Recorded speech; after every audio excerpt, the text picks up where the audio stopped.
Cricket इतिहास में empire आते गए जाते गए आते गए जाते गए, लेकिन ऐसा एम्पायर जिसके बारे में बताने वाला हूं आज के वीडियो में, उसने तो सारी हदें पार कर दी।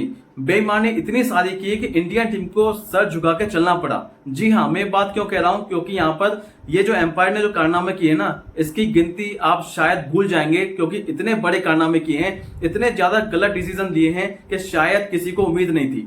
अब ये मैं बात क्यों कर रहा हूं, ये बात इसलिए कह रहा हूं क्योंकि डीआरएस आईसीसी को जब लाना पड़ा था ना, तो उसके पीछे मकसद यही था कि आखिर जो है ये फैसले जो गलत देता है ये एम्पायर, इसलिए यहाँ पर ये फैसला लाना पड़ा उनको। तो ये सब मैं आपको वीडियो में बताने वाला हूं, तो लेकिन उससे पहले मैं आपको बता दूं कि अगर आप मेरे चैनल पहली बार आए हैं तो चैनल को सब्सक्राइब कर लीजिए, वीडियो को लाइक एंड शेयर कर दीजिए, साथ ही साथ प्रेस द बेल आइकन जिससे आने वाले वीडियो का नोटिफिकेशन आपके मोबाइल पहले पहुंच जाए। तो चलिए वीडियो को स्टार्ट करते हैं और देखिए ऐसा कौन सा एम्पायर है जिसने बेईमानी की है। आगे देखिए। Oh, that's close. Too much bounce. Too much bounce. It nipped back. Oh, he's given him. Oh, no. That's a dreadful decision. इस एम्पायर की कहानी सुनने से पहले आपको ये जानना चाहिए कि आखिर इनका नाम क्या है। तो इनका नाम है स्टीव बकनर, जो कि जमैका के प्लेयर रह चुके हैं। तो मैं आपको बताने वाला हूं कि आखिर इनका जन्म कहां हुआ था, कब हुआ था, और प्लस ये भी बताने वाला हूं मैं आपको कि आखिर इनकी जर्नी कब से स्टार्ट हुई थी एम्पायरिंग में। तो देखिए, सबसे पहले आपको बता दूं 31 मई 1946 को इनका जन्म हुआ, जमैका के एक शहर में हुआ था। उसके बाद यहाँ पर इन्होंने क्रिकेट खेला, जमैका की तरफ से रन भी बनाए, काफी अच्छे टेस्ट क्रिकेट भी खेले। लेकिन 1989 है 18 मार्च 1989 को वो दिन आया जहां पर इन्होंने पहली बार एम्पायरिंग की थी ओडीआई क्रिकेट में, यानी वनडे क्रिकेट में उन्होंने एम्पायरिंग करना शुरू कर दिया था। उसके बाद टेस्ट क्रिकेट की बारी थी। टेस्ट क्रिकेट में भी उन्होंने उसी साल 28 अप्रैल से लेकर 3 मई के बीच एक मुकाबला खेला जाना था इंडिया वेस्ट इंडीज के बीच में, जो कि यहाँ पर जमैका के इसी मैदान पर खेला जाने वाला था। तो इसमें उन्होंने पहली बार एम्पायरिंग की, डेब्यू किया टेस्ट क्रिकेट में। अब मैं आपको बताता हूँ कि आखिर इनका कितना लंबा सफर रहा।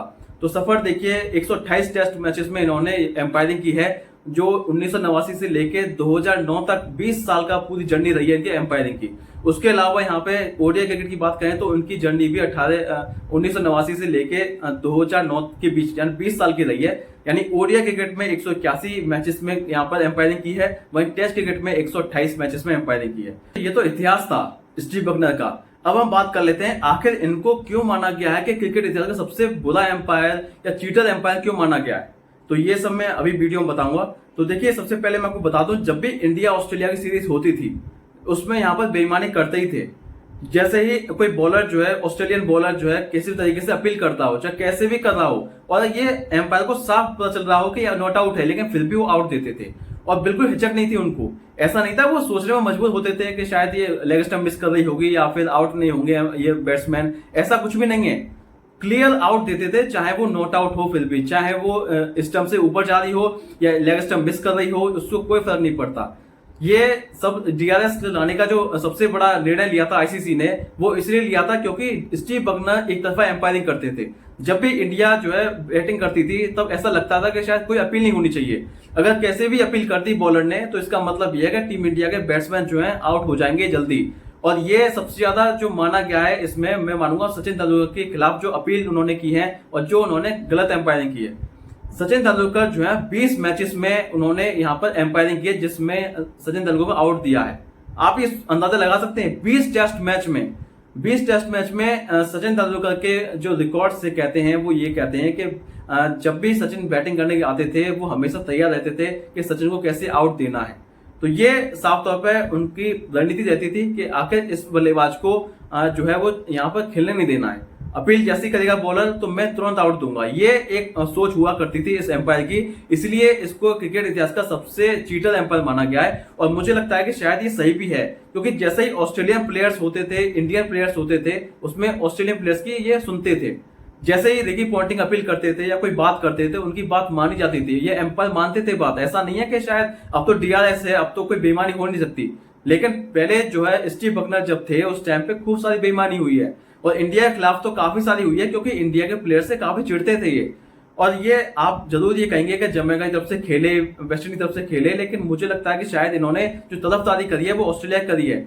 1989 से लेके 2009 के बीच में 20 साल की जो जर्नी इनकी रही है उसमें हमेशा से इंडिया के खिलाफ हमेशा इन्होंने एक रणनीति बनाई कि इंडिया को आगे नहीं बढ़ने देना है, इंडिया को किसी तरीके से नीचा दिखाना है, और ये इनकी खराब एम्पायरिंग निशानी थी। आप इस बात को मानिए ना मत मानिए, लेकिन ये फैक्ट है। और ये फैक्ट इसलिए है क्योंकि यहाँ पर ये चिढ़ते थे इंडियन प्लेयर्स से, ये चिढ़ते थे सचिन से। क्योंकि देखिए, अगर सचिन अगर मान लीजिए 20 पारी जो मैंने आपको बताई कि 20 पारी में आउट दिया इस एम्पायर ने, वो नॉट आउट जो थे उस टाइम पे मैंने आपको बताया, तो आप सोचिए जो 20 पारी जो नॉट आउट थे, वो अगर वो नॉट आउट ही रहते तो कितने रन और बनाते। वो 14,000 के रन के आसपास तो उनके अभी भी हैं। तो आप सोचिए कितने ज्यादा रन बना दिए उन्होंने, फिर भी, जबकि आपको पता है कि कितना स्टैंडर्ड गिरा हुआ था एम्पायरिंग का। और आपको ये भी पता है कि जितने भी फाइनल्स खेले 1992 से लेके 2007 तक जितने फाइनल्स खेले क्रिकेट वर्ल्ड कप के, उसमें सभी में एम्पायरिंग की एम्पायर ने। तो आप ये सोचिए, अंदाजा लगाइए कि यह डीआरएस लाने का फैसला क्यों लाना पड़ा आईसीसी को। वो इसलिए लाना पड़ा क्योंकि ये ऐसे फैसले जो है वो मजबूर करते थे कि आखिर ये एम्पायर कितनी गलतियां करेंगे। गलतियों की लिमिट होती है, लेकिन गलतियां जब तक माफ नहीं हो सकती जब तक आप जानबूझ कर नहीं करें, और ये जानबूझ के करते थे। तो ये साफ तौर पर आप ये कह सकते हैं कि ये जो एम्पायरिंग जिस स्टैंडर्ड की गई है, ये स्टैंडर्ड के हिसाब से डीआरएस को लाना पड़ा। और डीआरएस लाने की वजह, सबसे बड़ी वजह स्टीव बकनर ही थे। और ये एम्पायरिंग का जो स्टैंडर्ड था वो काफी गिरा हुआ था उस टाइम पे, खासकर इस एम्पायर ने तो काफी सारी हदें पार कर दी थी। तो मुझे लगता है कि शायद जो फैसला डीआरएस लाने का जो फैसला था वो एकदम सही था, क्योंकि स्टीव बकनर जैसे और भी एम्पायर हो सकते थे जो इंडियन टीम से चिढ़ते या फिर ऑस्ट्रेलियन टीम चिढ़ते। हालांकि इंडियन टीम से चिढ़ना है, क्योंकि देखिए अभी भी आप देखें तो कोई भी आईसीसी का इवेंट होता है, उसमें इंडिया जीतता है तो उसमें तारीफ नहीं होती किसी की, वो फेवर होता है, पिच का फेवर हो गया, ये हो गया, काफी सारी बातें होती हैं।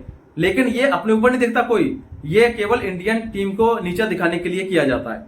और ये हमेशा से ऐसा होता गया है। इंडियन टीम ने वर्ल्ड कप जीता है या चैंपियंस ट्रॉफी जीती है तो किसी ने क्रेडिट नहीं दिया इंडियन टीम को कि इंडिया अच्छा खेली है। सबने ये कहा पिच ऐसा था, पिच वैसा था, ये इंडिया टीम अपने हिसाब से बनाती है, ये करती है, वो करती है, एडवांटेज है, ये एडवांटेज है। अरे भाई, एडवांटेज तो ठीक है, एडवांटेज तो सबको होता है। एडवांटेज जब न्यूजीलैंड में खेलती है तो उनको एडवांटेज नहीं होता क्या? फिर भी वो हारती है ना, ऐसा कुछ भी नहीं है ना।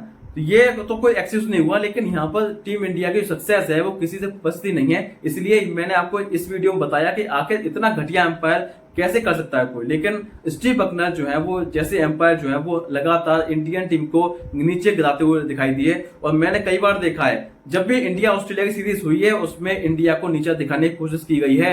इंडियन टीम के खिलाफ जैसे अपील होती थी तुरंत एम्पायर जो है आउट देते थे, खासकर स्टीव बकनर तो करने सारी हदें पार करती। इसलिए मैंने आपको बताया सचिन तेंदुलकर को तो यहाँ पर इस तरीके से आउट दिया है जो आउट थे ही नहीं। जिस तरीके से रिप्ले में हमने देखा, बार बार हम देखते रहे थे कि शायद एम्पायर ने क्या कर दिया, एम्पायर ने क्यों आउट दिया इनको, लेकिन एम्पायर को कोई फर्क नहीं पड़ता। एम्पायर ने आउट दे दिया मतलब आउट दे दिया, क्योंकि डीआरएस नहीं था इसलिए सचिन को भी जाना पड़ता था। तो मैंने कई सारे एग्जाम्पल मैंने आपको बताया कि आखिर इनको बेईमानी का सबसे बड़ा जो माना क्यों गया है, सबसे बड़े एम्पायर बेईमानी क्यों माने गए? इसलिए माने गए क्योंकि इन्होंने अपनी मनमानी करी है और अपनी मनमर्जी से जो प्लेयर नॉट आउट हुआ करते थे इंडियन टीम के उनको आउट दिया है। तो इसलिए यहाँ पर मैंने आपको पहले ही बोला था कि शायद ये जो एम्पायर हैं इन्होंने यहाँ पर टीम इंडिया को सबसे ज्यादा यहाँ पर नीचा दिखाने की कोशिश की गई है, और स्टीव बकनर उसमें सबसे बड़ा नाम है। और मुझे लगता है कि शायद जो उनके जिस तरीके से 20 साल कैरियर रहा है उसमें अगर मैं पूरा कैरियर उठा के देखूं 128 टेस्ट मैच, तो उसमें से 40 टेस्ट मैच तो इंडिया के अगेंस्ट में उन्होंने एम्पायरिंग की है, जो कि शायद एक बड़ा नंबर है। और उनकी सजा भी मिलनी चाहिए थी लेकिन नहीं मिली, वो बात अलग है। लेकिन यहाँ पर डीआरएस को लाने का जो फैसला था आईसीसी का, वो सैल्यूट है उनको। तो था आज का वीडियो जिसमें मैंने आपको बताया कि आखिर क्रिकेट इतिहास का सबसे बुरा एम्पायर, सबसे चीटर एम्पायर कौन सा था। तो ये आपको ये साफ पता चल गया होगा आज के वीडियो में। तो नेक्स्ट वीडियो में मिलेंगे, तब तक नमस्कार।